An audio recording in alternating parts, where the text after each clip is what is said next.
Libby Lehman, the host of Name That Stitch. Could you tell what stitches I just did? These are short and sweet. These are the 3 different Bartacks that are available on the machine I'm using. Now those of you with sharp eyes may notice this is a different machine than I have been using. Up until these stitches, I have been using the Bernina 830.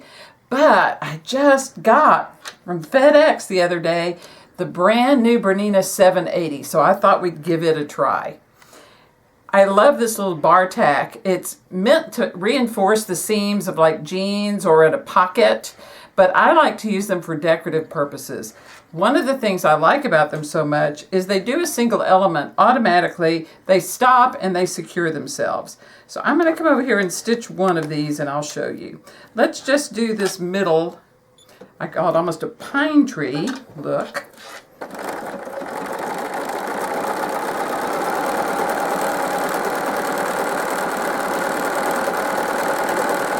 And can you see that when it finishes, it does take securing stitches, and then it's ready to go. Then there's also this little Bartack that's just meant to reinforce a small area when you don't want that triangle. I'm going to raise these up and show you, and then we'll go to the board. Can you see how nice those are? Now I want to show you how I might use these in a quilt. If you look down here at the sample on the bottom of this piece of fabric, you can see that I have stitched this variety, the little long Bartack, the tall Bartack, and the more triangular Bartack, and I've just scattered them throughout the surface.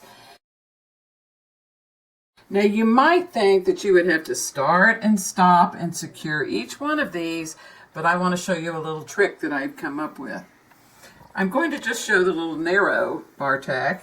And here I've stitched one. This is where I started because I can see my thread tail. I stitched it. When it stopped, I lifted the presser foot, moved to a different location, made sure this was loose, not real tight, and I stitched another one. Left a little room, came over here, and then did this one. And then this one is the last one. You can see the thread tail.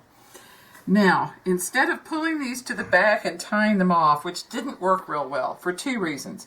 Number one, it's a pain to do that. It takes forever. And even though I was a Girl Scout over 20 years, my knots came undone. So here's how I do it. I just am going to cut the threads on the top side between the little Bartacks. And then I'm going to turn this over. Now in my bobbin, I have the bottom line in black so that you could see it. I probably would be using the same lime green as the top, which bottom line does come in lime green. I made sure of that. And I'm simply going to tug on this thread. And can you see here how the thread comes up? I'm going to use this little stylus to just simply pull the thread to the back. I'm going to do the same thing at the other end. Now, if the thread doesn't come, do you see how I pull on this and it's not coming? There's an easy way to do this, and I learned this from Sue Nichols. What I have is a self-threading needle, and you can buy these. These are self-threading needles. This happens to be Clover, but there are other brands as well. I use the Clover because that was what Sue Nichols taught me to use. And I'm going to put that in the fabric. And then I want to put this little tail in the back of this needle. It just slides right in. You don't have to thread it. I find this a lot easier to do with a pair of tweezers.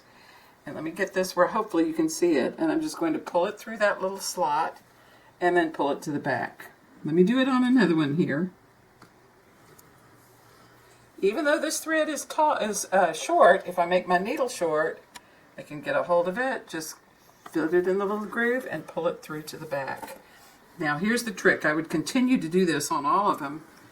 On the back side, rather than cut this and tie a knot, I'm going to leave it. If you do not cut this thread, there is no way it will come to the other side. And its friend, the top thread, will sit right there with it.